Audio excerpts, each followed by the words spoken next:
ನಮಸ್ಕಾರ ವಿದ್ಯಾರ್ಥಿಗಳೇ, ನಿಮಗೆ ಪ್ರೆಸೆಂಟ್ ಕ್ಲಾಸಿಗೆ ಸುಸ್ವಾಗತ. ನಾನು ಅಜಿತ್, ನಿಮ್ಮ ಗಣಿತ ಶಿಕ್ಷಕ. ನೀವೆಲ್ಲ ಚೆನ್ನಾಗಿದ್ದೀರಿ ಅಂತ ತಿಳ್ಕೊತೀನಿ. ಈಗ ಹಿಂದಿನ ತರಗತಿಯಲ್ಲಿ ಏನು ನಾವು ಚರ್ಚೆ ಮಾಡ್ತಿದ್ವಿ, ತ್ರಿಭುಜಗಳ ಸಮರೂಪತೆಯ ನಿರ್ಧಾರಕ ಗುಣಗಳನ್ನು ನಾವು ಚರ್ಚಿಸ್ತಾ ಇದ್ವಿ. ಅದರಲ್ಲಿ ಒಂದನೇದು ಯಾವುದು, ಕೋ ಅಂದರೆ ಕೋನ ಮೂರು ಕೋನಗಳು, ಒಂದು ತ್ರಿಭುಜದ ಮೂರು ಕೋನಗಳು ಇನ್ನೊಂದು ತ್ರಿಭುಜದ ಮೂರು ಕೋನಗಳಿಗೆ ಸಮ ಇದ್ದರೆ ಅದಕ್ಕೆ ಅವು ಸಮರೂಪವಿರ್ತವೆ. ಅಂದರೆ ಯಾವುದು ಅದು? ಪ್ರಮೇಯ 6.3. ಎರಡು ತ್ರಿಭುಜಗಳಲ್ಲಿ ಅನುರೂಪ ಕೋನಗಳು ಸಮವಾದರೆ ಅವುಗಳ ಅನುರೂಪ ಬಾಹುಗಳ ಅನುಪಾತಗಳು ಸಮ, ಆದ್ದರಿಂದ ಆ ತ್ರಿಭುಜಗಳು ಸಮರೂಪವಾಗಿರ್ತದೆ. ಇದನ್ನು ಕಲ್ತೀವಿ ನಾವು 6.3. ಆಮೇಲೆ ಏನು ಕಲ್ತ್ವಿ? 6.4. ಆಮೇಲೆ ಕೆಲವೊಂದು ಚಟುವಟಿಕೆಗಳನ್ನು ಮಾಡಿದ್ವಿ, ನೀವು ಮನೆಯಲ್ಲಿನೂ ಮಾಡ್ಲಿಕ್ಕೆ ಹೇಳಿದ್ದೆ ನಾನು. 6.4ರಲ್ಲಿ ಏನು, ಎರಡು ತ್ರಿಭುಜಗಳಲ್ಲಿ ಒಂದು ತ್ರಿಭುಜದ ಮೂರು ಬಾಹುಗಳು ಮತ್ತೊಂದು ತ್ರಿಭುಜದ ಮೂರು ಬಾಹುಗಳೊಡನೆ ಸಮಾನುಪಾತದಲ್ಲಿದೆ, ಅಂದರೆ ವಿಲೋಮ. 6.3ರ ವಿಲೋಮ ಇದು. ಅದರ ಸಮಾನುಪಾತದಲ್ಲಿದ್ದರೆ ಆ ಕೋನಗಳು ಸಮವಾಗಿರ್ತವೆ ಮತ್ತು ತ್ರಿಭುಜಗಳು ಸಮರೂಪವಿರ್ತವೆ. ಸೊ ಅದನ್ನು ಹೇಗೆ ನಾವು ಸಾಧಿಸೋದು ಅದರ ಬಗ್ಗೆನೂ ನಾವು ಚರ್ಚೆ ಮಾಡಿದ್ವಿ. ನೀವು ಇದನ್ನೇನು ಮಾಡಬೇಕು, ಜಾಸ್ತಿ ಪ್ರಾಕ್ಟೀಸ್ ಮಾಡಬೇಕು, ಅಂದರೆ ನಿಮಗೆ ಸರಿ ಬರ್ತದೆ. ಆಮೇಲೆ ಇದರ ಮೇಲೆ ಚಟುವಟಿಕೆ ಮಾಡಿದ್ವಿ. ಮುಂದೆ 6.5, ತ್ರಿಭುಜದ ಒಂದು ಕೋನ ಮತ್ತೊಂದು ತ್ರಿಭುಜದ ಒಂದು ಕೋನಕ್ಕೆ ಸಮವಾಗಿದ್ದು, ಒಂದು ಕೋನಕ್ಕೆ. ಆಮೇಲೆ ಆ ಕೋನಗಳು ಉಂಟು ಮಾಡುವ ಇವೆರಡು ಬಾಹುಗಳು ಸಮಾನುಪಾತದಲ್ಲಿದ್ದರೆ ಅದು ಏನಂತೇನು, SAS, ಬಾಹು ಕೋನ ಬಾಹು ನಿರ್ಧಾರಕ ಗುಣ. ಈ ಮೂರು ನಿರ್ಧಾರಕ ಗುಣಗಳನ್ನು ಕಲ್ತೀವಿ ನಾವು. ಒಂದನೇದ್ದು AAA, ಕೋನ. ಎರಡನೇದ್ದು ಬಾಹು SS. ಮೂರನೇದ್ದು ಯಾವುದು, ಬಾಹು ಕೋನ ಬಾಹು.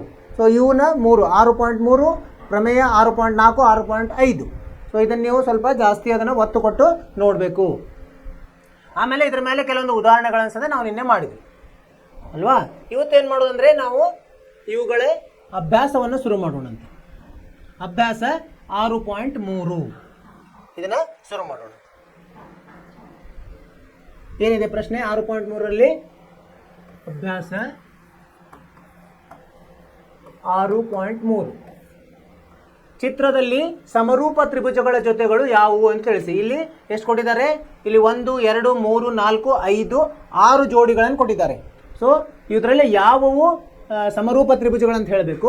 ಆಮೇಲೆ ಏನು ಮಾಡಬೇಕು, ಇದಕ್ಕೆ ಯಾವ ಸಮರೂಪತೆಯ ನಿರ್ಧಾರಕ ಗುಣದಿಂದ ಇವು ನಾವು ಸಮರೂಪ ಇವೆ ಅಂತ ಹೇಳ್ತಾ ಇದ್ದೀವಿ ಅಂತ ಅದನ್ನು ಹೇಳಬೇಕು. ಅದನ್ನು ನೋಡೋಣಂತೆ. ಆಮೇಲೆ ಅದರ ಸಂಕೇತ ರೂಪದಲ್ಲಿ ಬರೀಬೇಕು ನಾವು.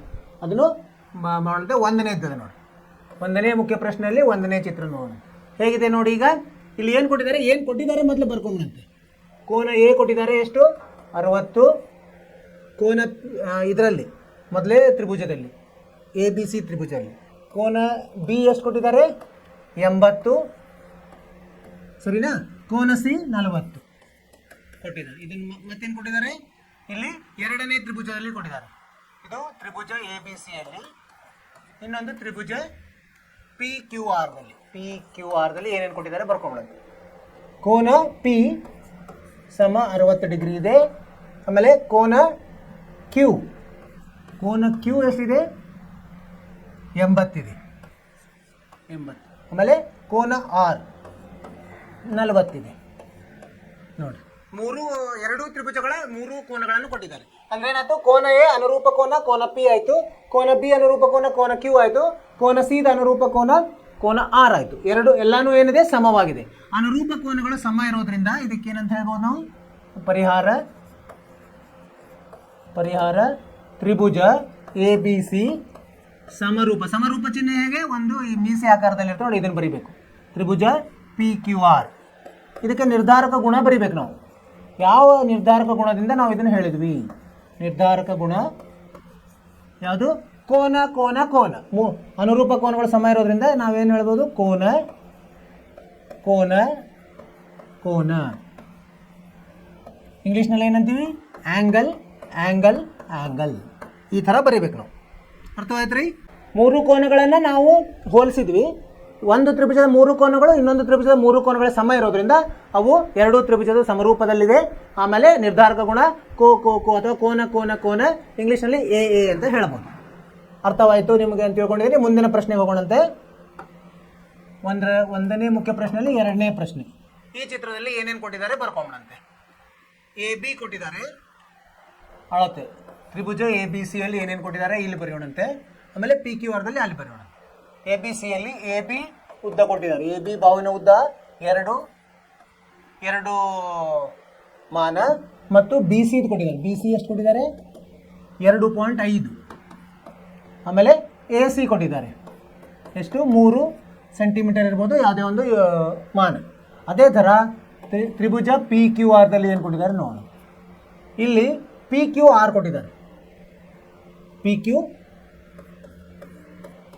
6 ಸೆಂಟಿಮೀಟರ್, ಆಮೇಲೆ Q R 4 centimetre, Q R 4 centimetre, ಆಮೇಲೆ P R 5 centimetre, P R 5 centimetre. ಈಗ ನಾವು ಈ ಬರೇ ಭುಜಗಳನ್ನು ಕೊಟ್ಟಿದ್ದಾರೆ, ಭುಜಗಳ ಬಾಹುಗಳ ಏನೋ ಉದ್ದವನ್ನು ಕೊಟ್ಟಿದ್ದಾರೆ. ಏನು ಮಾಡ್ಬೇಕು ನಾವು? ಅದರ ಅನುಪಾತವನ್ನು ತಗೋಬೇಕು.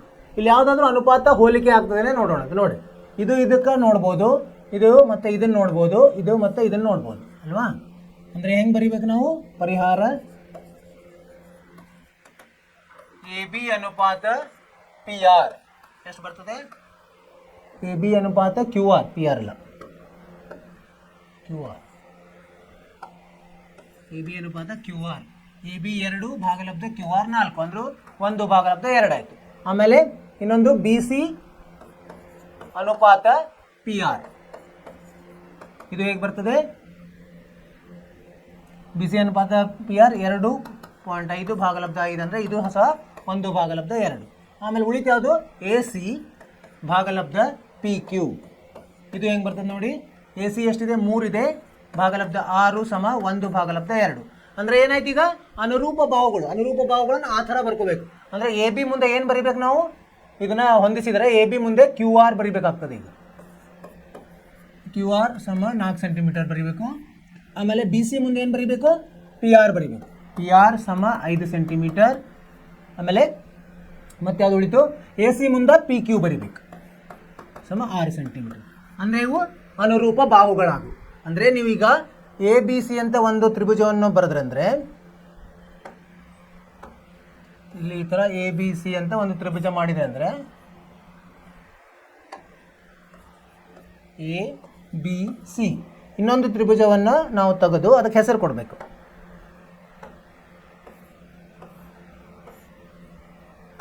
ಈಗ ಎ ಇದ್ದಲ್ಲಿ ಯಾವ್ದು ಬರಬೇಕಾಯ್ತು ನಮಗೀಗ? ಎ ಇದ್ದಲ್ಲಿ ಕ್ಯೂ ಬರಬೇಕಾಯ್ತು. ಎ ಇದ್ದಲ್ಲಿ ಕ್ಯೂ ಬರಬೇಕಾ? ಹಾಂ, ಆ ಥರ ಎ ಇದ್ದಲ್ಲಿ ಕ್ಯೂ. ಆಮೇಲೆ ಬಿ ಇದ್ದಲ್ಲಿ ಏನು ಬರಬೇಕ್ರಿ? ಬಿ ಇದ್ದಲ್ಲಿ ಆರ್ ಬರಬೇಕು. ಬಿ ಇದ್ದಲ್ಲಿ ಆರ್ ಮತ್ತು ಉಳಿತೇನು? ಕ್ಯೂ ಆರ್ ಪಿ ಇಲ್ಲಿ ಉಳಿತು. ಈಗ ನೋಡಿ, ಎ ಬಿ ಇದ್ದಲ್ಲೇ 2 ಸೆಂಟಿಮೀಟರ್ ಆದರೆ ಕ್ಯೂ ಆರ್ ಎಷ್ಟಿದೆ? 4 ಸೆಂಟಿಮೀಟರ್ ಇದೆ. ಆಮೇಲೆ ಬಿ ಸಿ ಎಷ್ಟಿದೆ? 2.5 ಇದೆ ಇಲ್ಲಿ. ಆಮೇಲೆ ಆರ್ ಪಿ ಅಥವಾ ಪಿ ಆರ್ 2 ಒಂದೇ ಎಷ್ಟಿದೆ? 5 ಸೆಂಟಿಮೀಟರ್. ಆಮೇಲೆ ಕ್ಯೂ ಪಿ ಅಥವಾ ಪಿ ಕ್ಯೂ 6 ಸೆಂಟಿಮೀಟರ್. ಸೊ ನಾವೇನಂತ ಬರಿಬೋದು ಈಗ? ಆದ್ದರಿಂದ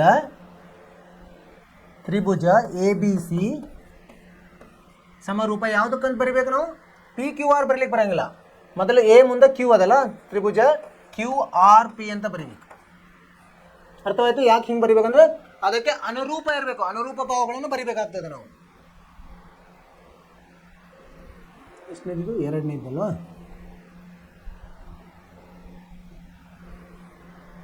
ಇದು ಪಿ ಕ್ಯೂ ಆರ್ಗೆ ಸಮ ಇಲ್ಲ. ಯಾವುದಕ್ಕೆ ಸಮ ಇದೆ? ಇದು ಕ್ಯೂ ಆರ್ ಪಿಗೆ ಸಮ ಇದೆ. ಇದು ಏನಾಯ್ತು ಈಗ? ತ್ರಿಭುಜ ಎ ಬಿ ಸಿ ಇದು ಸಮವಿಲ್ಲ. ಯಾವುದಕ್ಕೆ? ತ್ರಿಭುಜ ಅವ್ರು ಕೊಟ್ಟಿದ್ದ ಪ್ರಕಾರ ಇಲ್ಲ, ಪಿ ಕ್ಯೂ ಆರ್ ಇಲ್ಲ. ಅದು ಯಾವುದಕ್ಕಿದೆ? Q R ಪಿಗಿದೆ. ಆದ್ದರಿಂದ ಇದು ಸರಿಯಾದ ಉತ್ತರ. ಎ ಬಿ ಸಿ ಆ ಚಿತ್ರದ ಪ್ರಕಾರ ತ್ರಿಭುಜ A B C P Q ಆರ್ಗೆ ಸಮರೂಪವಿಲ್ಲ. ಯಾಕಂದರೆ ಅದಕ್ಕೆ ಅನುರೂಪ ಬಾಹುಗಳು ಅವು ಏನಿಲ್ಲ, ಸಮಾನುಪಾತದಲ್ಲಿಲ್ಲ. ಬೇರೆ ಬಾಹುಗಳಿದ್ದಾವೆ, ಅನುರೂಪ ಬಾಹುಗಳು. ಸೊ ಅದ್ರಲ್ಲಿ ಮತ್ತೆ ನಾವು ಅದನ್ನು ಮತ್ತೆ ಹೊಂದಿಸ್ರಿ ಅಂತ ಹೇಳಿಲ್ಲ. ಅದು ಹೇಗಿದೆ, ಅದು ಇದೆಯೋ ಇಲ್ಲೋ ಹೇಳ್ರಿ ಅಂತ ಹೇಳಿದ್ದಾರೆ. ಅರ್ಥವಾಯ್ತಲ್ಲ ವಿದ್ಯಾರ್ಥಿಗಳೇ? ಮುಂದಿನ ಪ್ರಶ್ನೆಗೆ ಹೋಗೋಣಂತೆ. 3ನೇ ಪ್ರಶ್ನೆ ಇಲ್ಲೇನಿದೆ ನೋಡಿ. 3ನೇ ಪ್ರಶ್ನೆ ಇಲ್ಲಿ ಎಲ್ ಎಂ ಪಿ ಅಂತ ಇದೆ. ತ್ರಿಭುಜ ಎಲ್ ಎಂ ಪಿ ಇದೆ. ಇಲ್ಲಿ ಯಾವುದಿದೆ? ಅದೇ ರೀತಿಯಲ್ಲಿ ಡಿ ಇ ಎಫ್ ಇದೆ. D E F. ಈಗ ನೋಡಿ, ಎಲ್ ಎಂ ಎಷ್ಟಿದೆ? ಎಲ್ ಎಂ ಸಮ 2.7 ಇದೆ. ಆಮೇಲೆ ಎಂ ಪಿ ಕೊಟ್ಟಿದ್ದಾರೆ. ಎಂ ಪಿ ಸಮ 2 ಇದೆ. ಆಮೇಲೆ ಪಿ ಎಲ್ ಅಥವಾ ಎಲ್ ಪಿ ಸಮ 3 ಸೆಂಟಿಮೀಟರ್ ಅಂತ ಕೊಟ್ಟಿದ್ದಾರೆ. ಇಲ್ಲಿ ಡಿ ಇ ಕೊಟ್ಟಿದ್ದಾರೆ, ಡಿ ಇ ಸಮ 4 ಮತ್ತು ಇ ಎಫ್ ಸಮ 5 ಮತ್ತು ಇನ್ನೊಂದು ಎಫ್ ಡಿ ಸಮ 6 ಅಂತ ಕೊಟ್ಟಿದ್ದಾರೆ. ನೋಡಿ, ಇದನ್ನು ಅನುರೂಪ ಬಾಹುಗಳನ್ನು ನಾವು ಇದನ್ನು ತೊಗೊಂಡ್ವಿ ಅಂದರೆ ಅನುಪಾತ ತೊಗೊಂಡ್ರೆ ಇದು ಇದು ಇಲ್ಲ, ಏನು ಸಮ ಇಲ್ಲ. ಪರಿಹಾರ ಎಲ್ ಎಂ ಭಾಗಲಬ್ಧ ಡಿ ಇ ಅನುಪಾತ ಸಮವಿಲ್ಲ ಎಂ ಪಿ ಭಾಗಲಬ್ಧ ಇ ಎಫ್ ಬೇರೆ ಇದೆ, ಸಮವಿಲ್ಲ ಎಲ್ ಪಿ ಭಾಗಲಬ್ಧ ಎಫ್ ಡಿ. ಆದ್ದರಿಂದ ಏನಂತ ಬರೀಬಹುದು, ತ್ರಿಭುಜ ಎಲ್ ಎಂ ಪಿ ಮತ್ತು ತ್ರಿಭುಜ ಡಿ ಇ ಎಫ್ ಸಮರೂಪವಿಲ್ಲ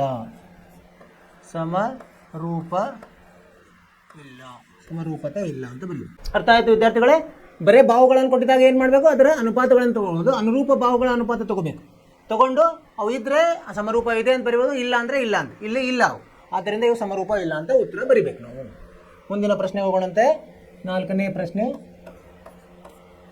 ಪ್ರಶ್ನೆ ಏನಿದೆ, ಇಲ್ಲಿ ಏನು ಮಾಡಿದ್ದಾರೆ, ಎರಡು ಬಾಹುಗಳು ಯಾವುದು ಎಮ್ ಎನ್ ಎಲ್, ತ್ರಿಭುಜ ಎಮ್ ಎನ್ ಎಲ್ ಮತ್ತು ತ್ರಿಭುಜ ಪಿ ಕ್ಯೂ ಆರ್.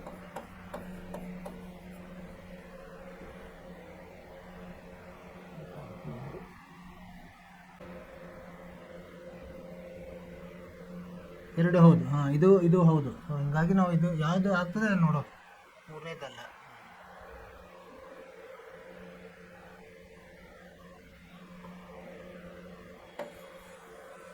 ಇದು ಅಲ್ಲ, ಆದರೆ ಇದು ಆಗ್ತದೆ. ಯಾವುದಾದ್ರೂ ಅದು ಬರೀಲಿಕ್ಕೆ ಹೇಳಿದ್ದಾರೆ ಅವರು. ಸೊ ಹೀಗಾಗಿ A B C Q R P ಸರಿ ಇದೆ. ಸೊ ಅದು ಹೇಗೆ ಹೊಂದಾಣಿಕೆ ಆಗ್ತದೆ ಅದನ್ನು ಬರೀಬೇಕು. ಒಂದು ಹೌದು,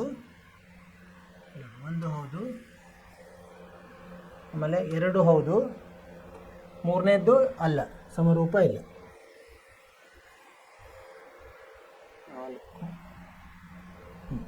ಈಗ ನಾಲ್ಕನೇದು ನೋಡೋಣ. ಇದರಲ್ಲಿ ನಾಲ್ಕನೇದು ನೋಡೋಣ. 1 2 3 4ನೇದು. ಸೊ ಈಗ ಎಮ್ ಎನ್ ಎಲ್ಲದಲ್ಲಿ ಎಮ್ ಎನ್ ಕೊಟ್ಟಿದ್ದಾರೆ. ಎಮ್ ಎನ್ ಎಷ್ಟು ಕೊಟ್ಟಿದ್ದಾರೆ? ಎಮ್ ಎನ್ 2.5 ಕೊಟ್ಟಿದ್ದಾರೆ. ಆಮೇಲೆ ಎಲ್ ಎನ್ ಕೊಟ್ಟಿಲ್ಲ. ಆಮೇಲೆ ಕೋನ ಕೊಟ್ಟಿದ್ದಾರೆ. ಕೋನ ಎನ್ ಎಮ್ ಮತ್ತು ಎಲ್ ಎಷ್ಟು 70 ಡಿಗ್ರಿ ಅಂತ ಕೊಟ್ಟಿದ್ದಾರೆ. ಆಮೇಲೆ ಮತ್ತು ಎಮ್ ಎಲ್ ಕೊಟ್ಟಿದ್ದಾರೆ. ಎಮ್ ಎಲ್ ಎಷ್ಟು 5 ಕೊಟ್ಟಿದ್ದಾರೆ. ಇಲ್ಲಿ ಪಿ ಕ್ಯೂ ಆರ್ದಲ್ಲಿ ಏನು ಕೊಟ್ಟಿದ್ದಾರೆ? ಪಿ ಕ್ಯೂ ಕೊಟ್ಟಿದ್ದಾರೆ. ಪಿ ಕ್ಯೂ ಸಮ 5 ಕೊಟ್ಟಿದ್ದಾರೆ. ಆಮೇಲೆ ಕ್ಯೂ ಆರ್ ಕೊಟ್ಟಿದ್ದಾರೆ. ಕ್ಯೂ ಆರ್ ಸಮ 10 ಸೆಂಟಿಮೀಟರ್. ಆಮೇಲೆ ಕೋನ ಯಾವ್ದು ಕೊಟ್ಟಿದ್ದಾರೆ? ಪಿ ಕ್ಯೂ ಆರ್ ಕೊಟ್ಟಿದ್ದಾರೆ. ಪಿ ಕ್ಯೂ ಆರ್ ಎಷ್ಟು 70 ಡಿಗ್ರಿ. ಈಗ ನೋಡಿ ಎಮ್ ಎಲ್ ಈಗ ಏನಿದೆ, ಎರಡು ಬಾಹುಗಳನ್ನು ಕೊಟ್ಟಿದ್ದಾರೆ, ಒಂದು ಕೋನ ಕೊಟ್ಟಿದ್ದಾರೆ. ಅವಾಗ ಏನು ನೋಡಬೇಕು? ಎರಡು ಬಾಹುಗಳ ಇದನ್ನು ನೋಡಬೇಕು, ಅನುಪಾತ ನೋಡಬೇಕು, ಅನುರೂಪ ಬಾಹುಗಳನ್ನು ಮಾಡ್ಕೋಬೇಕು. ಆಮೇಲೆ ಅವು ಒಂದೇ ಇದ್ದರೆ, ಆಮೇಲೆ ಅವು ಅದರ ಮಧ್ಯದಲ್ಲಿ ಕೋನ ಇದೆ ಅಂತ ನೋಡ್ಕೋಬೇಕು. ಇಷ್ಟಿದ್ರೇ ಅವು ಏನಂತ ಹೇಳಬೇಕು ನಾವು? ಸಮರೂಪ ಅಂತ ಹೇಳಬೇಕು. ಪರಿಹಾರ ಈಗ ಎಮ್ ಎನ್ ಅನುಪಾತ ಪಿ ಕ್ಯೂ ಎಷ್ಟು 2.5 ಭಾಗಲಬ್ಧ 5 1 ಭಾಗಲಬ್ಧ 2 ಸರಿ ಆಯಿತು. ಆಮೇಲೆ ಎಮ್ ಎಲ್ ಭಾಗಲಬ್ಧ ಕ್ಯೂ ಆರ್ ಏನಿದು 5 ಭಾಗಲಬ್ಧ 10 ಆಯಿತು. ಅಂದರೆ 1 ಭಾಗಲಬ್ಧ 2 ಇದು ಒಂದೇ ಬಂತು. ಎರಡು ಬಾಹುಗಳ ಅನುರೂಪ ಬಾಹುಗಳು ಇವು ಆಗ್ತವೆ ನೋಡೋಣಂತೆ. ಇಲ್ಲಿ ತ್ರಿಭುಜಗಳನ್ನು ರಚಿಸೋಣಂತೆ. ಒಂದು ಕಚ್ಚಾ ತ್ರಿಭುಜಗಳನ್ನು ರಚಿಸಿಕೊಂಡ ಎರಡು ಈ ಥರ. ಆಮೇಲೆ ಇದಕ್ಕೆ ಮೊದಲು ಯಾವುದಿದೆ ಅದನ್ನು ಹಾಗೆ ಹೆಸರು ಕೊಟ್ಕೊಂಡು ಎಮ್ ಎನ್ ಎಲ್ ಅಂತ ಕೊಡೋಣ ಅಲ್ವಾ. ಈಗ ಎಮ್ ಎನ್ಗೆ ಯಾವುದಿದೆ? ಪಿ ಕ್ಯೂ ಇದೆ. ಎಮ್ ಎನ್ ಅಲ್ಲಿ ಇಲ್ಲಿ ಪಿ ಕ್ಯೂ ಬರಬೇಕು. ಈಗ ನಮಗೆ ಇಲ್ಲಿ ಪಿ ಕ್ಯೂ ಬರಬೇಕು. ಆಮೇಲೆ ಎಮ್ ಎಲ್ಗೆ ಯಾವುದಿದೆ? ಇದು ಕೊಟ್ಟಿದ್ದಾರೆ 2.5 ಅಂತ ಕೊಟ್ಟಿದ್ದಾರೆ. ಎಮ್ ಎಲ್ಗೆ 5 ಅಂತ ಕೊಟ್ಟಿದ್ದಾರೆ. ಎಮ್ ಎಲ್ಗೆ ಯಾವ್ದು ಬರಬೇಕು? ಎಮ್ ಎಲ್ಗೆ ಕ್ಯೂ ಆರ್ ಬರಬೇಕು. ಅಂದರೆ ಇಲ್ಲಿ ಬರ್ತದೆ. ಸೊ ಹೀಗಾಗಿ ಕ್ಯೂ ಕ್ಯೂ ಆರ್ ಇಲ್ಲಿ ಎಷ್ಟಿದೆ, ಇದು ಪಿ ಕ್ಯೂ ಎಷ್ಟಿದೆ, 5 ಇದೆ. ಇದು ಯಾವುದು ಕ್ಯೂ ಆರ್ ಕೊಟ್ಟಿದ್ದಾರೆ 10. ಮತ್ತು ಇಲ್ಲಿ ಎಮ್ ಎಲ್ಲಿದೆ ಅದು ಕೋನ ಎನ್ ಎಮ್ ಎಲ್ ಇದು ಕೊಟ್ಟಿದ್ದಾರೆ ಎಷ್ಟು 70 ಅಂತ. ಮತ್ತು ಇಲ್ಲಿ ಯಾವುದು ಕೊಟ್ಟಿದ್ದಾರೆ ಪಿ ಕ್ಯೂ ಆರ್ ಇದು ಕೊಟ್ಟಿದ್ದಾರೆ 70. ಅಂದರೆ ಇದನ್ನು ನಾವು ತಿರುಗಿಸ್ಬೇಕಾಯ್ತು ಈಗ ಅಲ್ವಾ. ನೋಡಿ 2.5 ಇಲ್ಲಿ ಬಂದರೆ ಇದು ಬರಲ್ಲ, ಇದೇ ಥರ ಬರಬೇಕು ನಮಗೀಗ. ಪಿ ಇಲ್ಲಿ ಪಿ ಇದೆ, ಇಲ್ಲಿ ಕ್ಯೂ ತೊಗೋಬೇಕು ನಾವು. ಇಲ್ಲಿ ಪಿ ಕ್ಯೂ ಆರ್ ತೊಗೊಂಡ್ರೆ ಏನಾಗುತ್ತೆ ನೋಡಿ. ಸೊ ಈಗೇನಾಯ್ತು, ಈಗ ಪಿ ಕ್ಯೂ 5, ಆಮೇಲೆ ಕ್ಯೂ ಆರ್ ಇಲ್ಲಿ 10, ಆಮೇಲೆ ಇದು 70 ಆಯ್ತಲ್ಲ. ಇದನ್ನು ಮತ್ತೆ ಹೀಗೆ ಬರಬೇಕು ನಾವು, ಅಂದರೆ ಪಿ ಕ್ಯೂ ಆರ್ ಹೀಗೆ ತೊಗೋಬೇಕೀಗ, ಅವಾಗ ಸರಿ ಹೋಗ್ತೀವಿ. ಈಗ ಒಂದೆರಡು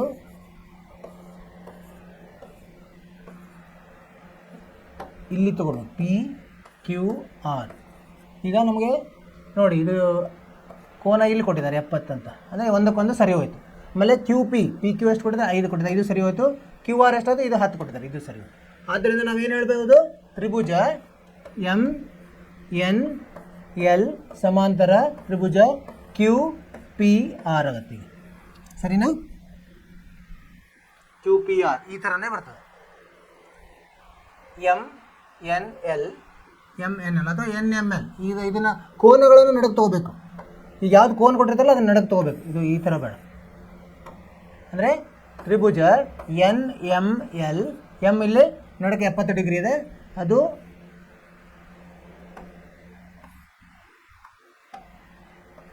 ಸಮರೂಪ ಪಿ ಕ್ಯೂ ಆರ್, ತ್ರಿಭುಜ ಪಿ ಕ್ಯೂ ಆರ್ ಆಗ್ತದೆ. ಅರ್ಥವಾಯ್ತು ರೀ.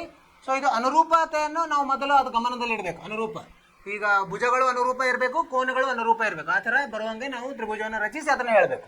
ಆಮೇಲೆ ಇದು ಯಾವುದು ನಿರ್ಧಾರಕ ಗುಣ ಬರಿಬೇಕು. ನಿರ್ಧಾರಕ ಗುಣ ಯಾವುದು, ಬಾಹು ಕೋನ ಬಾಹು ಅಥವಾ ಎಸ್ ಅಂತ ಹೇಳಬೇಕು. ಮೊದಲು ಅವ್ರು ಏನು ಕೊಟ್ಟಿರ್ತಾರೋ ಬರ್ಕೋಬೇಕು, ಆಮೇಲೆ ನಾವು ಸ್ವಲ್ಪ ಮಾರ್ಪಾಡು ಮಾಡಬೇಕಾಗ್ತದೆ. ಯಾವುದಕ್ಕೆ ಅದು ಹೊಂದಾಣಿಕೆ ಆಗ್ತಂತೆ ಅದು ಮಾರ್ಪಾಡು ಮಾಡಿ ಹೇಳಬೇಕು ನಾವು. ಅದು ಅನುರೂಪ ಇದೆಯೋ, ಅನುರೂಪ ಮಾಡಿಕೊಂಡು ಸಮರೂಪ ಇದೆಯೋ ಇಲ್ಲ ಅಂತ ಹೇಳಬೇಕು. ಇಲ್ಲಿ ಅದು ನಾವು ಮಾರ್ಪಾಡು ಮಾಡಿ ಇದು ಸಮರೂಪ ಬರ್ತದೆ ನಮಗೆ. ಏನು, ತ್ರಿಭುಜ ಎನ್ ಎಮ್ ಎಲ್ ಇದಕ್ಕೆ ಸಮಾಂತರ ತ್ರಿಭುಜ ಪಿ ಕ್ಯೂ ಆರ್. ಯಾಕಂದರೆ ಅವರು ಕೋನವನ್ನು ಎಮ್ಮಿಗೆ ಕೊಟ್ಟಿದ್ದಾರೆ, ಇಲ್ಲಿ ಕ್ಯೂ ಕೊಟ್ಟಿದ್ದಾರೆ, ಅದು ಮಧ್ಯದಲ್ಲಿ ಬರಬೇಕು. ಆ ಥರ ಹೇಳಬೇಕು. ಮುಂದಿನ ಪ್ರಶ್ನೆಗೆ ಹೋಗೋಣಂತೆ. 5ನೇ ಪ್ರಶ್ನೆ ಏನಿದೆ? 5ನೇ ಪ್ರಶ್ನೆ ಇದು. ಸೊ ಇಲ್ಲಿ ಎ ಬಿ ಸಿ ತ್ರಿಭುಜ ಇದೆ, ತ್ರಿಭುಜ ಎ ಬಿ ಸಿ.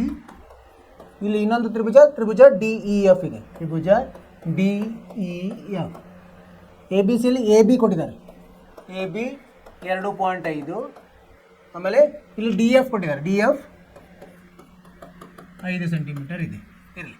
ಆಮೇಲೆ ಬಿ ಸಿ ಕೊಟ್ಟಿದ್ದಾರೆ, ಬಿ ಸಿ ಸಮ 3 ಸೆಂಟಿಮೀಟರ್. ಇಲ್ಲಿ ಇ ಎಫ್ ಕೊಟ್ಟಿದ್ದಾರೆ, ಇ ಎಫ್ ಸಮ 6 ಸೆಂಟಿಮೀಟರ್. ಮತ್ತು ಕೋನ ಕೊಟ್ಟಿದ್ದಾರೆ ಯಾವುದು, ಬಿ ಎ ಸಿ ಕೋನ ಕೊಟ್ಟಿದ್ದಾರೆ, ಎಷ್ಟು 80 ಡಿಗ್ರಿ. ಆಮೇಲೆ ಇಲ್ಲಿ ಕೋನ ಯಾವ್ದು ಕೊಟ್ಟಿದ್ದಾರೆ, ಡಿ ಎಫ್ ಇ ಸಮ 80. ಇದು ನೋಡ್ಲಿಕ್ಕೆ ಏನು ಅನ್ನಿಸ್ತದೆ, ಇವು ಅನುಪಾತಗಳು ಸಮವೇ ಮತ್ತು ಒಂದು ಕೋನಗಳು ಸರಿ ಇದೆ, ಆದ್ದರಿಂದ ನಾವು ಸಮರೂಪ ಇರ್ಬೋದು ಅಂತ ತಿಳ್ಕೊಬೋದು. ಆದರೆ ನೋಡ್ರಿ ಹೆಂಗಿದೆ, ಇದು ಎ ಬಿ ಮತ್ತು ಇದು ಮಧ್ಯದಲ್ಲಿ ಇಲ್ಲ, ಎ ಬಿ ಮತ್ತು ಬಿ ಸಿಯ ಮಧ್ಯದಲ್ಲಿ ಕೋನವಿಲ್ಲ, ಇಲ್ಲಿ ಮಧ್ಯದಲ್ಲಿದೆ, ಡಿ ಎಫ್ ಮತ್ತು ಇ ಎಫ್ ಮಧ್ಯದಲ್ಲಿದೆ. ಆದ್ದರಿಂದ ಇದು ಸಮರೂಪವಲ್ಲ. ಅಂದರೆ ಅನುರೂಪ. ಇಲ್ಲೇನಾಗುತ್ತೆ, ಪರಿಹಾರ.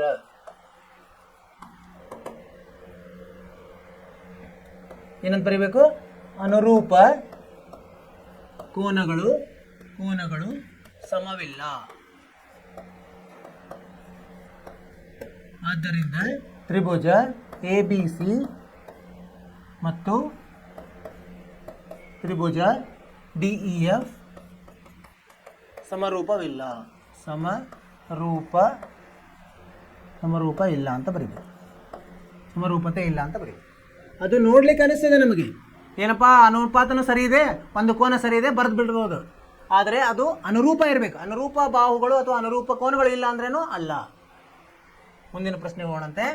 6ನೇ ಪ್ರಶ್ನೆ ಏನಿದೆ? 6ನೇ ಪ್ರಶ್ನೆ ಇಲ್ಲಿ ನೋಡಿ.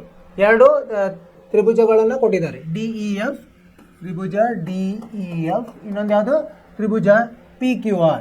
ತ್ರಿಭುಜ PQR ಕೊಟ್ಟಿದ್ದಾರೆ. ಇಲ್ಲಿ ಏನು ಕೊಟ್ಟಿದ್ದಾರೆ? E ಕೊಟ್ಟಿದ್ದಾರೆ, D ಕೊಟ್ಟಿದ್ದಾರೆ. ತ್ರಿಭುಜ D ಎಷ್ಟಿದೆ? ತ್ರಿಭುಜ D ಇದು ಕೋನ D 70, ಆಮೇಲೆ ಕೋನ E 80, ಕೋನ E 80.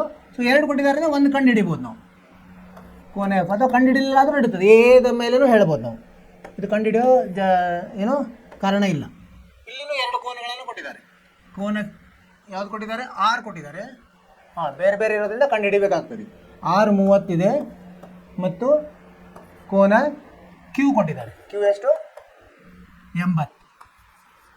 ಮತ್ತು ಇದರಿಂದ ಇನ್ನೊಂದು ಕೋನಗಳನ್ನು ಕಂಡುಹಿಡಿಬೋದು. ಕೋನ F ಹೆಂಗೆ ಕಂಡುಹಿಡಿಬೋದು? 180ರಲ್ಲಿ ಉಳಿದದನ್ನು ಕಳೆದು ಬಿಟ್ಟರೆ ಆಯಿತು, ನಮಗೆ 3ನೇದು ಸಿಗ್ತದೆ. ಯಾಕಂದರೆ ತ್ರಿಭುಜದ ಒಳಕೋನಗಳ ಮೊತ್ತ 180 ಇರ್ತದೆ, ಅದನ್ನು ಉಪಯೋಗಿಸ್ಬೇಕು. 180 ಮೈನಸ್ 100 ಇದು 50 ಅಂದರೆ 30 ಆಯಿತು. ಇಲ್ಲಿ RQ ಆಯಿತು, P ಬರುತ್ತೆ. ಇಲ್ಲಿ ಕೋನ P ಸಮ ಎಷ್ಟಾಗ್ತದೆ? 80 30 110, 180ರಲ್ಲಿ ತೆಗೆದ್ರೆ 70 ಬರ್ತದೆ. ಈಗ ನೋಡ್ರಿ, ಅನುರೂಪತೆಯನ್ನು ನಾವು ಗುರುತಿಸಿದರೆ ಇದಕ್ಕೆ ಅನುರೂಪ ಆಯಿತು, ಇದಕ್ಕಿದು ಅನುರೂಪ ಆಯಿತು, ಇದಕ್ಕೆ ಅನುರೂಪ ಆಯಿತು. ಈಗ ಅವರು ಕೊಟ್ಟ ಪ್ರಕಾರ ತ್ರಿಭುಜವನ್ನು ರಚಿಸಿದರೆ ನಾವು ರಚಿಸೋಣ. ಇಲ್ಲೊಂದು ತ್ರಿಭುಜ, ಇಲ್ಲೊಂದು ತ್ರಿಭುಜ ಮಾಡಿ. ಇದನ್ನು ಅವ್ರು ಹೇಗೆ ಕೊಟ್ಟಿದ್ದಾರೆ ಹಾಗೆ ಬರೋಣ. DEF. D ಇದ್ದಲ್ಲಿ ಎಷ್ಟಿದೆ? 70 ಇದೆ, ಇಲ್ಲಿ 70 ಬರೋಣ. ಇಲ್ಲಿ E ಇದ್ದಲ್ಲೇ 80 ಇದೆ, 80 ಬರೋಣ. ಇಲ್ಲಿ 30 ಕಂಡುಹಿಡಿದ್ವಿ. ಈಗ 70 ಯಾವುದಿದೆ ಅದನ್ನು ಇಲ್ಲಿ ಬರಿಬೇಕಾಗ್ತದೆ. 70 ಯಾವುದಿದೆ? ಈ P ಇದೆ, ಇಲ್ಲಿ 70. ಆಮೇಲೆ 80 ಯಾವುದಿದೆ? ಈ 80 ಅಂದರೆ ಇಲ್ಲಿ Q ಇದೆ, ಸೊ ಇಲ್ಲಿ Q ಬರಿಬೇಕು 80. ಮತ್ತು ಇದು ಉಳಿದಿದ್ದು R ಎಷ್ಟು? 30. ಇಲ್ಲಿ 30 ಇದೆ, 30 ಇದೆ. ಹೀಗಾಗಿ ಏನಾಯ್ತಿದು? ಅನುರೂಪ ಕೋನಗಳು ಸಮವಾಗಿದೆ. ಅನುರೂಪ ಕೋನಗಳು ಸಮವಾಗಿವೆ ಅಂದರೆ ನಿರ್ಧಾರಕ ಗುಣ ಯಾವುದಾಗ್ತದೆ? ನಿರ್ಧಾರಕ ಗುಣ ಕೋ ಅಥವಾ ಕೋನ ಅನ್ಬೋದು, ಅಥವಾ ಇಂಗ್ಲೀಷ್ನಲ್ಲಿ ಎ ಅಂತ ಹೇಳ್ಬೋದು. ಈಗ ಇವು ತ್ರಿಭುಜಗಳು ಬರೀಬೇಕು? ತ್ರಿಭುಜ DEF ಸಮರೂಪ, ಇದನ್ನು ಹಾಗೆ ಬರೆಯು PQR. ತ್ರಿಭುಜ PQR. ಅರ್ಥವಾಯಿತು ವಿದ್ಯಾರ್ಥಿಗಳೇ? ಇಷ್ಟೇ. ಅದು ಏನು ಒಮ್ಮೆ ಏನಾಗ್ತದೆ, ಬೇರೆ ಬೇರೆ ಕೋನಗಳನ್ನು ಕೊಟ್ಟಿದ್ದಾರೆ. ಹಾಗಾಗಿ ತ್ರಿಭುಜದ 3 ಕೋನಗಳನ್ನು ಕಂಡುಹಿಡ್ಕೊಂಡ್ಬಿಟ್ರೆ ಸರಳ ಆಗ್ತದೆ. ಆಮೇಲೆ ಅವು ಯಾವ್ಯಾವ ಅನುರೂಪ ಅದ ಅದನ್ನು ಬರ್ಕೊಂಡು ಕಂಡುಹಿಡಿದು ಅದನ್ನು ಆಯಾ ಅನುರೂಪ ಕೋನಗಳ ಪ್ರಕಾರ ಅದರ ತ್ರಿಭುಜವನ್ನು ಹೇಳಬೇಕು. ಇಲ್ಲಿ ಅದೇನು ಬರ್ತದೆ? DEF ಮತ್ತು PQR ಸಮರೂಪ ಆಗ್ತದೆ.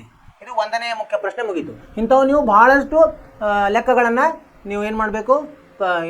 ಪ್ರಾಕ್ಟೀಸ್ ಮಾಡಬೇಕು, ರೂಢಿ ಮಾಡಬೇಕು. ರೂಢಿ ಮಾಡಿದರೆ ನಿಮಗೆ ಸರಳ ಆಗ್ತದೆ. ಮುಂದಿನ ಪ್ರಶ್ನೆಗೆ ಹೋಗೋಣ. 2ನೇ ಮುಖ್ಯ ಪ್ರಶ್ನೆ ಏನಿದೆ ನೋಡೋಣ. 2ನೇ ಮುಖ್ಯ ಪ್ರಶ್ನೆ ಇಲ್ಲೊಂದು ಚಿತ್ರ ಕೊಟ್ಟಿದ್ದಾರೆ, ಬರ್ಕೊಂಬಂತ. 2ನೇ ಪ್ರಶ್ನೆ ಚಿತ್ರ 6.35 ಇದು. ಇದರಲ್ಲಿ ಏನು ಕೊಟ್ಟಿದ್ದಾರೆ? ತ್ರಿಭುಜ OBA ಬರ್ಕೊಂಬಂತೆ. ತ್ರಿಭುಜ OBA ಸಮರೂಪ ಯಾವುದಕ್ಕೆ? ತ್ರಿಭುಜ ODC ಅಂತ ಕೊಟ್ಟಿದ್ದಾರೆ. ತ್ರಿಭುಜ ODC ಇಲ್ಲಿ ನೋಡಿ, ODC. ಆಮೇಲೆ ಏನು ಕೊಟ್ಟಿದ್ದಾರೆ? ಇನ್ನೊಂದು ಕೋನ BOC ಸಮ ಎಷ್ಟಿದೆ? 125 ಡಿಗ್ರಿ ಅಂತ ಕೊಟ್ಟಿದ್ದಾರೆ. ಯಾವುದು? BOC, ಸರಿನಾ? ಆಮೇಲೆ CDO ಕೊಟ್ಟಿದ್ದಾರೆ. ಕೋನ CDO ಸಮ 70 ಡಿಗ್ರಿ ಕೊಟ್ಟಿದ್ದಾರೆ. ಆದರೆ ಏನು ಕಂಡುಹಿಡಿಬೇಕು ನಾವು? ಕೋನ DOC ಮತ್ತು ಕೋನ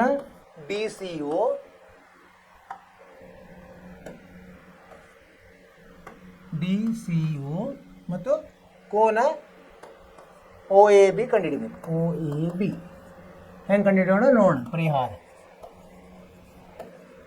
ಈಗ ಅವರು ಏನು ಕೊಟ್ಟಿದ್ದಾರೆ? ತ್ರಿಭುಜ OBA ಸಮರೂಪ ODC ಅಂದರೆ ಏನಾಯಿತು? B ಇದ್ದಲ್ಲೇ ಅದಕ್ಕೆ ಅನುರೂಪ ಕೋನಗಳು ಸಮ ಇರ್ತದೆ. ಅದನ್ನು ಬರ್ಕೊಂಡ್ಬಿಡ್ಬೇಕು. ಏನು ಕೊಟ್ಟಿದ್ದಾರೆ? ತ್ರಿಭುಜ OBA ಸಮರೂಪ ತ್ರಿಭುಜ ODC. ಆದ್ದರಿಂದ ಏನೇನಾಗ್ತದೆ? ಓ ಅಂಕರ ಎರಡರದ್ದು ಸಾಮಾನ್ಯ ಬರ್ತದೆ. ಕೋನ B ಸಮ ಕೋನ D ಆಗ್ತದೆ ಮತ್ತು ಕೋನ A ಸಮ ಕೋನ C ಆಗ್ತದೆ. ಯಾಕಂದ್ರೆ ಇವು ಅನುರೂಪ ಕೋನಗಳು. ಅನುರೂಪ ಕೋನಗಳು. ಹಾಗಾದ್ರೆ ಏನು ಕಂಡುಹಿಡಲಿಕ್ಕೆ ಆಗ್ತದೆ ನಮ್ಗೆ? ಬಿ ಅಂದ್ರೆ ಏನು?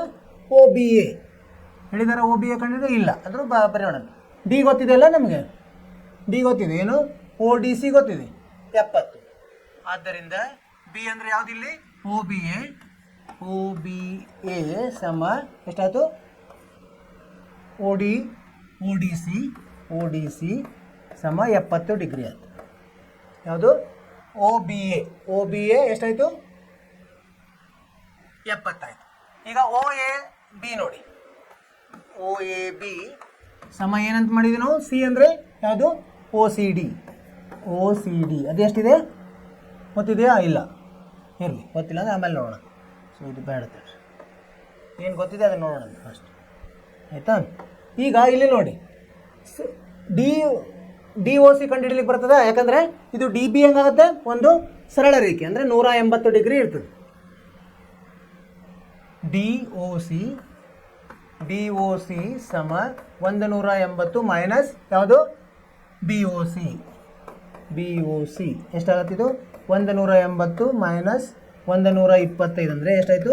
55 ಡಿಗ್ರಿ ಆಯಿತು. ಇದು 55 ಆದರೆ ಈ ಕಡೆದು 55 ಆಗ್ತದೆ. DOC ಅಷ್ಟೇ. ಆದ್ದರಿಂದ AOB ಸಮ DOC ಸಮ 55. ಯಾಕೆ ಹೇಳ್ರಿ? ಶೃಂಗಾಭಿಮುಖ ಕೋನಗಳು.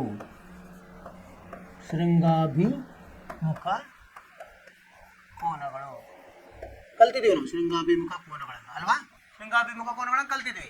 ಎರಡು ಗೆರೆಗಳನ್ನು ಹಿಂಗೆ ಸೇರಿಸಿದರೆ ಅಲ್ಲಿ ಶೃಂಗಾಭಿಮುಖ ಕೋನಗಳು ಉತ್ಪತ್ತಿ ಆಗ್ತವೆ. ಅವು ಒಂದಕ್ಕೊಂದು ಸಮ ಇರ್ತದೆ. ಇದನ್ನು ಕಲ್ತಿದ್ವಿ. ಈಗೇನು ಕಂಡು ಹಿಡಿದ್ವಿ ನಾವು? ಅವ್ರು ಹೇಳೋದು ಕಂಡು ಹಿಡಿದಿಲ್ಲ. DOC ಹೇಳಿದ್ದಾರೆ. DOC ಕಂಡು ಹಿಡಿದ್ವಿ. ಇಲ್ಲಿ ಇದು ಒಂದೇದಾಯ್ತು. DOC ಬಂತು. DCO ಹೆಂಗೆ ಬರ್ತದೆ? ಇದು 55 ಬಂದರೆ DCO 180ರಲ್ಲಿ ಏನು ಮಾಡಬೇಕು? ಇವೆರಡನ್ನು ಕಳಿಬೇಕು. 70 ಮತ್ತು 55. 70 ಸಂಕಲನ 55 ಅಂದರೆ 125. 180ಲ್ಲಿ 125 ಅಂದರೆ 55 ಬರ್ತದೆ. ಅದು ಯಾವುದು? DCO ಬಂತು. OAB ಅಂದರೆ OCDಗೆ ಸಮಾಂತರ ಹೇಳ್ಬಿಟ್ಟಿದೆ ನಾವು ಇಲ್ಲಿ. ಅದೊಂದು ಬರ್ತು. ಇದು ಬಂತು. ಆಮೇಲೆ ಇನ್ನೊಂದು ಯಾವುದು? OAB ಸಮ ಯಾವುದು? OCD ಅಂದರೆ ಇದು ಅಷ್ಟು 55. ಇಲ್ಲಿ ಬಂದಿದೆ OCD ಎಷ್ಟು ಬಂದಿದೆ ನಮಗೆ? OCD ಅಂದರೆ DCO ಎರಡು ಒಂದೇ 55. ಅಂದರೆ ಏನಾಯ್ತು ಈಗ? 55 ತಪ್ಪ. AOB ಎಷ್ಟು ಬಂತು?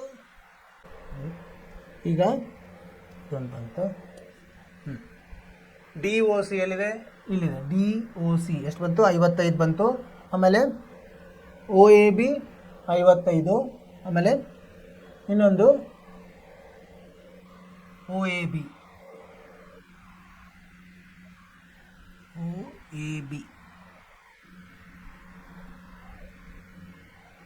OCD ಎಷ್ಟು ಬಂದಿದೆ? OCD ಬಂದಿಲ್ಲ ನಮಗೆ.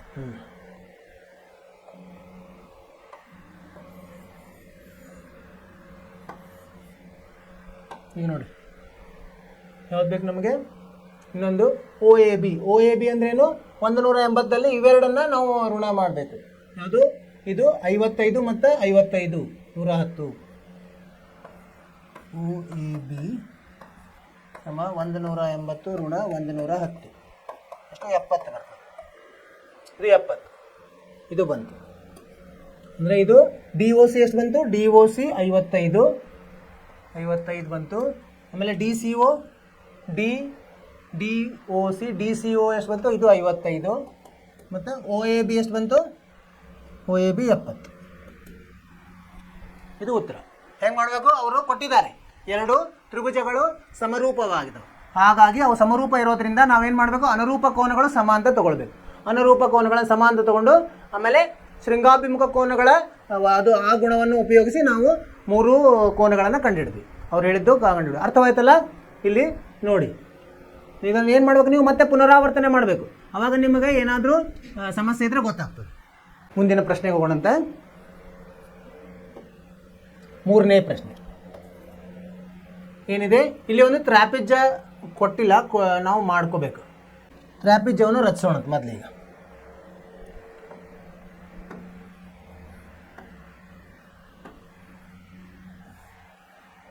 ಇದೊಂದು ತ್ರಾಪಿಜ್ಯ. ಏನು ಹೆಸರು ಹೇಳಿದ್ದಾರೆ ತ್ರಾಪಿಜ್ಯದ್ದು? ABCD ಅಂತ ಹೇಳಿದ್ದಾರೆ. ABCD ಸರಿನಾ? AB ಮತ್ತು DC ಅವೇನವೆ ಸಮಾಂತರ ಇದೆ. AB ಸಮಾಂತರ DC ಆಗಿದೆ. ಮತ್ತು ಕರ್ಣಗಳು ಕೊಟ್ಟಿದ್ದಾರೆ. ಏನು, AC ಮತ್ತು BDಗಳು ಪರಸ್ಪರ O ಬಿಂದುವಿನಲ್ಲಿ ಛೇದಿಸುತ್ತವೆ. ಕರ್ಣಗಳನ್ನು ನಾವು ಕೂಡಿಸೋಣಂತೆ. A ದಿಂದ Cಗೆ ಮತ್ತು B ದಿಂದ Dಗೆ. ಎಲ್ಲಿ ಸೇರ್ತವೆ ಇವು? ಓದಲ್ಲಿ ಸೇರ್ತವೆ. ಸೇರಿದವೆ. 2 ತ್ರಿಭುಜಗಳ ಸಮರೂಪತೆ ನಿರ್ಧಾರಕ ಗುಣವನ್ನು ಉಪಯೋಗಿಸಿ ಅವ್ರು ಏನು ಮಾಡ್ಲಿಕ್ಕೆ ಹೇಳಿದ್ದಾರೆ? OA ಭಾಗಲಬ್ಧ OC, OA ಅನುಪಾತ OC, OA ಅನುಪಾತ OC ಸಮ OB ಅನುಪಾತ OD ಮಾಡ್ಲಿಕ್ಕೆ ಹೇಳಿದ್ದಾರೆ. ಮಾಡ್ಬೋದಾ ಇದನ್ನ? ಈಗ ಅವಾಗ ಏನು ಮಾಡಬೇಕಾಗ್ತದೆ, ನಾವು ಒಂದು 2 ಇದನ್ನು ತಗೊಳ್ಳೋದು. ಈಗ ಇವು ಯಾವ್ಯಾವ ಕೋನಗಳು ಇದ್ದಾವೆ ಅವನ್ನ ತಗೊಳ್ಳೋದು. OAD ಮತ್ತು OBC.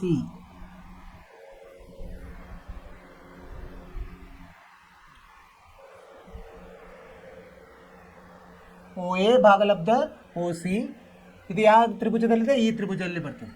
ಅದು ABC ತ್ರಿಭುಜದಲ್ಲಿ ಬರ್ತದೆ. ಆಮೇಲೆ OB ಭಾಗಲಬ್ಧ OD ಈ ತ್ರಿಭುಜದಲ್ಲಿ ಬರ್ತದೆ ಅಲ್ವಾ? ಅವಾಗ ಏನು ಮಾಡೋದು, ಇಲ್ಲೊಂದು ಸಮಾಂತರ ರೇಖೆಯನ್ನು ರಚಿಸಿದರೆ ನಮಗೆ ಸರಳ ಆಗ್ತದೆ. ಒಂದು ರಚನೆ ಮಾಡ್ಕೋಬೋದು. ಪರಿಹಾರ. ಇಲ್ಲಿ ಒಂದು ರಚನೆ ಮಾಡೋದು. ಏನು ರಚನೆ ಮಾಡೋದು? ಒಂದು ಸಮಾಂತರ ರೇಖೆ. ಹೆಂಗೆ? ಈ ಥರ ಒಂದು ಸಮಾಂತರ ರೇಖೆಯನ್ನು ರಚಿಸೋಣಂತೆ. ಇದಕ್ಕೆ EF ಅಂತ ಕೊಡೋಣ. EF ಅಂತ ಕೊಡೋಣಂತೆ. ಸೊ ಇದು ಸಮಾಂತರ ಇರೋದ್ರಿಂದ ಏನಾಗುತ್ತೆ ಆವಾಗ ರಚನೆ? EF ಸಮಾಂತರ ಯಾವುದು? DC. ಸೊ ಅದು DC ಸಮಾಂತರ AB ಅವರೇ ಕೊಟ್ಬಿಟ್ಟಿದ್ದಾರೆ ಅಲ್ವಾ? ಅಂದರೆ ಇದು ಎದರಲ್ಲಿ ಹೋಗಬೇಕು? ಓದಲ್ಲಿ ಹಾದು ಹೋಗ್ಬೇಕು. EF ರೇಖೆಯು ಓದಲ್ಲಿ ಇದು ಹೋಗಬೇಕು, ಅಂದರೆ ಓ ಅನ್ನು ಛೇದಿಸಬೇಕು. ಓದಲ್ಲಿ ಛೇದಿಸಬೇಕು, ಛೇದಿಸುತ್ತದೆ. ಈಗ ನೋಡಿ, ಈಗ ಏನು ಮಾಡೋಣ? ತ್ರಿಭುಜ ಇದನ್ನು ತಗೊಳ್ಳೋಣಂತೆ. ಯಾವುದು? ABD. ಹಾಗಾದರೆ ಆಗಲ್ಲ. ಇದು ಆಗುತ್ತೆ. ಇದು ತ್ರಿಭುಜವನ್ನು ರಚಿಸೋದು ಕಾರಣ ಇಲ್ಲ.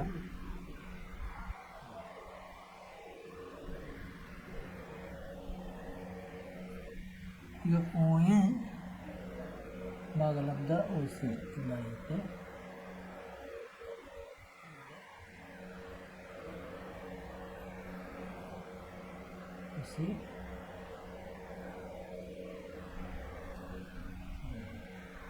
ಇದು ಹೀಗೆ ಮಾಡಿದರೆ ಬೇರೆ ಬರ್ತದೆ. ಇದನ್ನು ಮಾಡೋಣ, ರಚನೆ ಬೇಡ.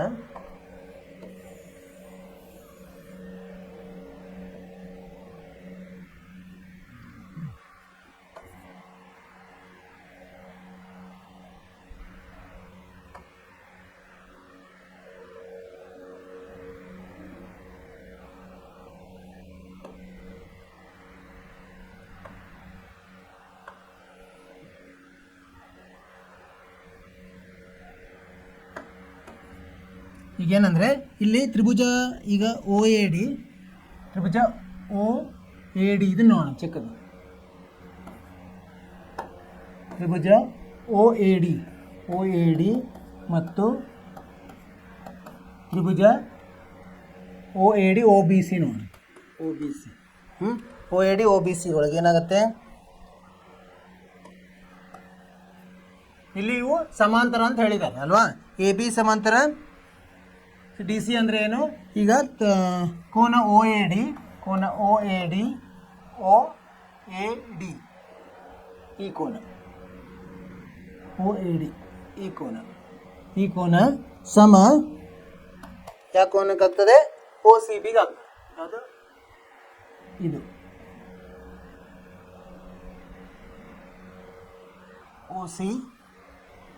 O C B. ಯಾಕೆ ಹೇಳ್ರಿ,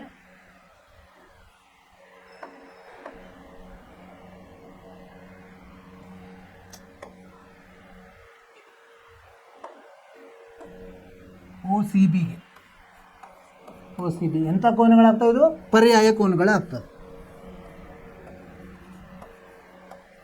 ಪರ್ಯಾಯ ಕೋನಗಳು.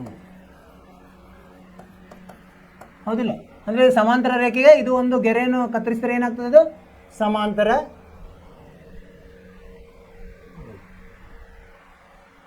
ಒ ಎ ಡಿ. ಇದಾಗಲ್ಲ, ಹಂಗೆ ಬರಲ್ಲ. ಒ ಎ ಭಾಗಲಬ್ಧ ಒ ಸಿ, ಒ ಎ ಭಾಗಲಬ್ಧ ಒ ಸಿ, ಒ ಎ ಭಾಗಲಬ್ಧ ಒ ಸಿ. ಇದು ಆಯಿತು. O D A O B C, O D A O B C ಸುಮಾರು.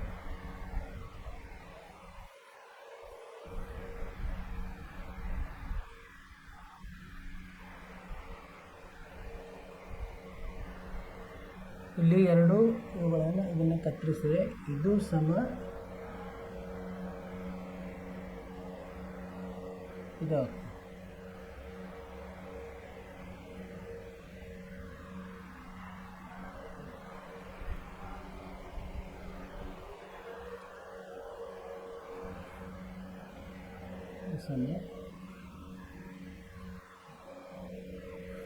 ಇನ್ನೊಂದು ಕೋನ ಒ ಡಿ ಎ ಸಮ ಒ ಬಿ ಸಿ ಆಗ್ತದೆ, ಒ ಬಿ ಸಿ ಇದು ಪರ್ಯಾಯ ಕೋನಗಳು. ಆಮೇಲೆ ಎ ಒ ಡಿ ಸಮ ಬಿ ಒ ಸಿ, ಇವು ಶೃಂಗಾಭಿಮುಖ ಕೋನಗಳು, ಶೃಂಗಾಭಿಮುಖ. ಆದ್ದರಿಂದ ಏನಾಯ್ತು, ಈಗ ತ್ರಿಭುಜ ಒ ಎ ಡಿ ಸಮರೂಪ ತ್ರಿಭುಜ ಒ ಬಿ ಸಿ ಆಗ್ತದೆ. ಅಂದರೆ ಏನಾಯ್ತು, ಈಗ ಎರಡು ಸಮರೂಪ ಆಗಿಂದ ಈಗ ಅವುಗಳ ಅನುರೂಪ ಬಾಹುಗಳು ಹೇಗಿರ್ತವೆ, ಸಮಾನುಪಾತದಲ್ಲಿ ಇರ್ತದೆ. ಆದ್ದರಿಂದ ಒ ಎ ಭಾಗಲಬ್ಧ ಒ ಸಿ ಸಮ ಒ ಬಿ ಭಾಗಲಬ್ಧ ಒ ಡಿ ಆಗ್ತದೆ. ಏನಂದರೆ ಅವೆರಡು ಅವು ಏನು ಭುಜಗಳು ಕೊಟ್ಟಿದ್ದಾರಲ್ಲ, ಯಾವ ಕೋನಗಳು ಯಾವ ತ್ರಿಭುಜದಲ್ಲಿದೆ ಆ ತ್ರಿಭುಜಗಳನ್ನು ನಾವೇನು ಮಾಡಬೇಕು, ಸಮರೂಪ ಅಂತ ಮಾಡಬೇಕು. ಆ ಥರ ಸಮರೂಪ ಮಾಡಿದರೆ ಅನುರೂಪ ಬಾಹುಗಳು ಸಮಾನುಪಾತದಲ್ಲಿರ್ತಂತೆ ಸಾಧಿಸ್ಬೋದು. ಇದನ್ನು ಇನ್ನೊಂದು ರೀತಿಯಿಂದಲೂ ಸಾಧಿಸ್ಬೋದು. ಇದನ್ನು ತಗೊಳ್ಬೇಕು ನಾವು, ಸಮರೂಪ ಮಾಡಿದರೆ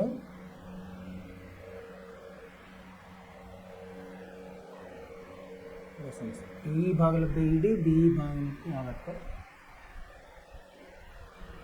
ಅದು ಒಂದೇ ಅಂತ ಆಗ್ತದೆ. ಇನ್ನೊಂದು ಥರ ಇದೆ, ಅದನ್ನು ನಾಳೆ ಹೇಳ್ತೀನಿ ನಿಮಗೆ. ಇನ್ನೊಂದು ಥರನೂ ಸಾಧಿಸ್ಬೋದು. 4ನೇ ಪ್ರಶ್ನೆ, ಇಲ್ಲಿ ಚಿತ್ರ ಕೊಟ್ಟಿದ್ದಾರೆ. ಈ ಚಿತ್ರ 6.36ರಲ್ಲಿ ಕ್ಯೂ ಆರ್ ಅನುಪಾತ ಕ್ಯೂ ಎಸ್ ಸಮ ಕ್ಯೂ ಟಿ ಅನುಪಾತ ಪಿ ಆರ್ ಅಂತ ಕೊಟ್ಟಿದ್ದಾರೆ. ಮತ್ತೇನು ಕೊಟ್ಟಿದ್ದಾರೆ, ಕೋನ 1 ಸಮ ಕೋನ 2 ಅಂತ ಕೊಟ್ಟಿದ್ದಾರೆ. ನಾವೇನು ಸಾಧಿಸಬೇಕು, ತ್ರಿಭುಜ ಪಿ ಕ್ಯೂ ಎಸ್ ಸಮರೂಪ ತ್ರಿಭುಜ ಟಿ ಕ್ಯೂ ಆರ್ ಅಂತ ಸಾಧಿಸಬೇಕು. ಇದಕ್ಕೆ ನೋಡೋಣ ಸಾಧನೆ ಹೆಂಗೆ ಮಾಡಬೇಕು ನೋಡೋಣ. ಈಗ ಕ್ಯೂ ಆರ್ ಎಲ್ಲಿದೆ, ಕ್ಯೂ ಆರ್ ಭಾಗಲಬ್ಧ ಕ್ಯೂ ಎಸ್ ಸರಿನಾ. ಕ್ಯೂ ಆರ್ ಭಾಗಲಬ್ಧ ಕ್ಯೂ ಎಸ್ ಸಮ ಕ್ಯೂ ಟಿ ಭಾಗಲಬ್ಧ ಪಿ ಆರ್ ಅಂತ ಹೇಳಿದ್ದಾರೆ. ಕ್ಯೂ ಟಿ ಭಾಗಲಬ್ಧ ಪಿ ಆರ್, ಕ್ಯೂ ಆರ್ ಭಾಗಲಬ್ಧ ಕ್ಯೂ ಎಸ್. ಯಾವ ತ್ರಿಭುಜ ಇದು? ಕ್ಯೂ ಆರ್ ಭಾಗಲಬ್ಧ Q S, P Q R ಅಲ್ಲಿ ಬರ್ತದೆ. ತ್ರಿಭುಜ ಪಿ ಕ್ಯೂ ಆರ್ ಮತ್ತು ಕ್ಯೂ ಟಿ ಪಿ ಆರ್ ಎಲ್ಲ ಇದರಲ್ಲಿ ಬರ್ತದೆ. ಕ್ಯೂ ಟಿ ಮತ್ತು P R, Q T P R ಇದರಲ್ಲಿ ಬರ್ತದೆ, ಕ್ಯೂ ಟಿ ಆರ್ದಲ್ಲಿ ಬರ್ತದೆ. ತ್ರಿಭುಜ ಕ್ಯೂ ಟಿ ಆರ್ದಲ್ಲಿ ಬರ್ತದೆ ಅಲ್ವಾ. ಇಲ್ಲಿ ಇನ್ನೊಂದು ಪಿ ಕ್ಯೂ ಆರ್ದಲ್ಲಿ, ಈಗ ಇದನ್ನು ಮೊದಲು ಇದನ್ನು ನೋಡೋಣ. ತ್ರಿಭುಜ ಪಿ ಕ್ಯೂ ಆರ್ ಒಳಗೆ ಏನು ಕೊಟ್ಟಿದ್ದಾರೆ ಅವರು? P Q R. ಇದರಲ್ಲಿ ನೋಡ್ರಿ ಏನಾಯಿತು? ಪಿ ಕ್ಯೂ ಆರ್ದಲ್ಲಿ ಏನಂತ ಕೊಟ್ಟಿದ್ದಾರೆ? ಒಂದು ಕೋನ 1 ಸಮ ಕೋನ 2, ಕೋನ 1 ಸಮ ಕೋನ 2 ಅಂತ ಕೊಟ್ಟಿದ್ದಾರೆ ಅಲ್ವಾ. ಅಂದರೆ ಏನಾಯಿತು? ಅದರ ಅಭಿಮುಖವಾಗಿರುವ ಬಾಹುಗಳು ಸಮ ಇರ್ತದೆ ಅಲ್ವಾ. ಅದು ಗೊತ್ತಿದೆ ನಮಗೆ. ಅಂದರೆ ಪಿ ಇದರ ಅಭಿಮುಖ ಬಾಹು ಯಾವುದಿದೆ? ಪಿ ಕ್ಯೂ ಆರ್ದಲ್ಲಿ ಇದರ ಅಭಿಮುಖ ಬಾಹು ಪಿ ಆರ್ ಆಗುತ್ತೆ. ಆದ್ದರಿಂದ ಪಿ ಆರ್ ಸಮ ಯಾವುದಾಯ್ತು? ಕ್ಯೂ ಪಿ ಆಯಿತು. Q P ಏನಿವು?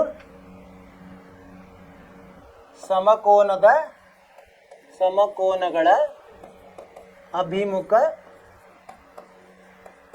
ಬಾಹುಗಳು. ಹೌದು ಸರಿನಾ? ಸಮಕೋನದ ಅಭಿಮುಖ ಬಾಹುಗಳು. ಆಮೇಲೆ ಇನ್ನೊಂದು ಏನು ಕೊಟ್ಟಿದ್ದಾರೆ ಅವರು? Q R, Q R Q S, Q R ಅನುಪಾತ ಕ್ಯೂ ಎಸ್, ಕ್ಯೂ ಆರ್ ಅನುಪಾತ ಕ್ಯೂ ಎಸ್ ಏನಂತ ಕೊಟ್ಟಿದ್ದಾರೆ? ಸಮ ಕ್ಯೂ ಟಿ, ಕ್ಯೂ ಟಿ ಅನುಪಾತ ಪಿ ಕ್ಯೂ. ಯಾಕಂದರೆ ಇದು ಸಮ ಅಲ್ಲ, ಪಿ ಆರ್ ಇರುತ್ತೆ. ಪಿ ಆರ್ ಇದ್ದಲ್ಲೇ ಕೊಟ್ಟಿದ್ದಾರೆ ಇದನ್ನು. ಈ ಪಿ ಆರ್ ಇದ್ದಲ್ಲೇ ಕ್ಯೂ ಪಿ ಹಾಕ್ಬೋದು. ಸಮ ಕ್ಯೂ ಟಿ ಭಾಗಲಬ್ಧ ಕ್ಯೂ ಪಿ ಆಯಿತು. ಕ್ಯೂ ಪಿ ಈಗ ನೋಡಿ ಏನಾಯಿತು? ಎರಡು ಬಾಹುಗಳು ಈಗ ಒಂದು ಇದು ಆಯಿತು. ಆಮೇಲೆ ಕೋನಗಳನ್ನು ನೋಡೋದು.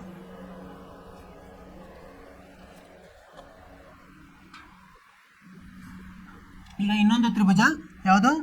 ಪಿ ಕ್ಯೂ ಎಸ್ದಲ್ಲಿ. ತ್ರಿಭುಜ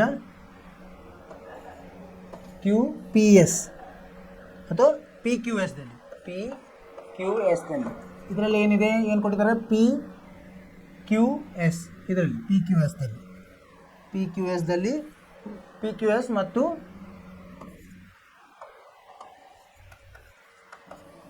ತ್ರಿಭುಜ ಟಿ ಕ್ಯೂ ಆರ್ದಲ್ಲಿ, ತ್ರಿಭುಜ T Q R, T Q ಆರ್ದಲ್ಲಿ ಏನು ಕೊಟ್ಟಿದ್ದಾರೆ ಅವರು? ಕ್ಯೂ ಆರ್ ಇಲ್ಲಿ ಕೊಟ್ಟಿದ್ದಾರಲ್ಲ, ಕ್ಯೂ ಆರ್ ಭಾಗಲಬ್ಧ ಕ್ಯೂ ಎಸ್ ಸಮ ಕ್ಯೂ ಟಿ ಭಾಗಲಬ್ಧ ಕ್ಯೂ ಆರ್ ಕೊಟ್ಟಿದ್ದಾರೆ. ಸರಿನಾ? ಆಮೇಲೆ ಕೋನಗಳು, ಕೋನ ಟಿ ಕ್ಯೂ ಆರ್ ಸಮ ಕೋನ ಪಿ ಕ್ಯೂ ಎಸ್ ಅಂತ ಕೊಟ್ಟಿದ್ದಾರೆ. 1 ಸಮ 2 ಕೊಟ್ಟಿದ್ದಾರಲ್ಲ, ಯಾವುದು? ಟಿ ಕ್ಯೂ ಆರ್ ಸಮ ಪಿ ಕ್ಯೂ ಎಸ್ ಕೊಟ್ಟಿದ್ದಾರೆ. ಪಿ ಕ್ಯೂ ಎಸ್ 2 ಸಮ 1 ಕೊಟ್ಟಿದ್ದಾರೆ. ಆದ್ದರಿಂದ ಏನಾಯ್ತು? ಈಗ ಎಸ್ ಎ ಎಸ್ ಪ್ರಕಾರ ಇಲ್ಲಿ ಬರೀತೀನಿ ಅದನ್ನು, ಮುಂದಿನ ಮುಖದಲ್ಲಿ ಬರುತ್ತೆ. ಆದ್ದರಿಂದ ಎಸ್ ಎ ಎಸ್ ನಿರ್ಧಾರಕ ಗುಣದಿಂದ ಏನಾಯಿತು? ತ್ರಿಭುಜ ಪಿ ಕ್ಯೂ ಎಸ್ ಸಮಾಂತರ ತ್ರಿಭುಜ ಟಿ ಕ್ಯೂ ಆರ್ ಆಯಿತು. ಸಮರೂಪತೆ ಅರ್ಥ ಆಯಿತು ವಿದ್ಯಾರ್ಥಿಗಳೇ? ಏನಂದರೆ ನೋಡಿ, ಅವ್ರು ಏನು ಕೊಟ್ಟಿದ್ದಾರೆ ಅದನ್ನು ಬರ್ಕೊಳ್ಳೋದು. ಆಮೇಲೆ ಎರಡು ತ್ರಿಭುಜಗಳ ನಡುವಿನ ನಿರ್ಧಾರಕ ಗುಣ ಏನಿದೆ ಅಂತ ನಾವು ಕಂಡುಹಿಡಿದು ಆಮೇಲೆ ಅವು ಏನಂತ ಮಾಡಬೇಕು? ಸಮರೂಪವಿವೆ ಅಂತ ಮಾಡಬೇಕು. ಇಲ್ಲಿ ಅವರು ಅನುಪಾತ ಕೊಟ್ಟಿದ್ದಾರೆ ಮತ್ತು ಕೋನಗಳು ಕೊಟ್ಟಿದ್ದಾರೆ. ಕೋನಗಳನ್ನು ನಾವು ಸಮ ಅಂತ ಕೊಟ್ಟಿದ್ದಾರೆ. ಹೀಗಾಗಿ ಒಂದು ಕೋನ ಮತ್ತು 2 ಅನುರೂಪ ಬಾಹುಗಳು ಸಮರೂಪತೆ ಇರೋದ್ರಿಂದ ಆ ತ್ರಿಭುಜಗಳು ಸಮರೂಪವಾಗಿದೆ ಅಂತ ನಾವು ನಿರ್ಧಾರ ಮಾಡ್ಬೋದು, ಅದನ್ನು ಸಾಧಿಸ್ಬೋದು. ನಿಮ್ಗೆ ಅರ್ಥವಾಯ್ತು ಅಂತ ತಗೊಂಡಿದ್ರೆ ಇಲ್ಲಿವರೆಗೆ 4 ಮುಖ್ಯ ಪ್ರಶ್ನೆಗಳು ಮುಗಿದು. ಮುಂದಿನ ಪ್ರಶ್ನೆಗಳನ್ನು ಮುಂದಿನ ತರಗತಿಯಲ್ಲಿ ಮಾಡೋಣ ಅಂತ. ಅಲ್ಲಿವರೆಗೆ ನೀವೇನು ಮಾಡಬೇಕು? ಇವು 4 ಪ್ರಶ್ನೆಗಳನ್ನು ಪುನರಾವರ್ತನೆ ಮಾಡಬೇಕು. ಪುನರಾವರ್ತನೆ ಮಾಡಿ ನೀವು ನೋಡಿ ನಿಮಗೆ ಮತ್ತೆ ನಿಮ್ಮ ಸ್ವಂತ ಬುದ್ಧಿಯಲ್ಲೇನೋ ಬರೀಲಿಕ್ಕೆ ನೋಡಿ. ಅದನ್ನು ನಿಮ್ಗೆ ಬಿಡಿಸಿದ್ರೆ ಅಂದರೆ ನಿಮ್ಗೆ ಅರ್ಥ ಆಗ್ತದೆ. ಎಲ್ಲಾದರೂ ಸಮಸ್ಯೆ ಬಂತಂದರೆ ಈಗ ಇಲ್ಲಿ ನಮಗೆ ಏನು ಮಾಡಬೇಕು, ಮೆಸೇಜ್ ಮಾಡಬೇಕು, ಅದನ್ನೇ ನಾವು ಪರಿಹಾರ ಕೊಡ್ತೀವಿ. ಅಲ್ಲಿವರೆಗೆ ನೀವೇನು ಮಾಡಬೇಕು, ಪುನರಾವರ್ತನೆ ತುಂಬ ಮುಖ್ಯ ಇಲ್ಲಿ ರೇಖಾಗಣಿತದಲ್ಲಿ. ಮಾಡ್ತಾಯಿರಿ ಮತ್ತು ನಿಮ್ಮ ಆರೋಗ್ಯದ ಬಗ್ಗೆ ಕಾಳಜಿ ತಗೋರಿ, ಪಠ್ಯೇತರ ಚಟುವಟಿಕೆಯಲ್ಲಿ ಭಾಗವಹಿಸಿರಿ, ಆರಾಮವಾಗಿರಿ. ಮುಂದಿನ ತರಗತಿಯಲ್ಲಿ ಭೇಟಿಯಾಗೋಣ. ಅಲ್ಲಿವರೆಗೆ ನಿಮಗೆ ಶುಭವಾಗಲಿ. ನಮಸ್ಕಾರ.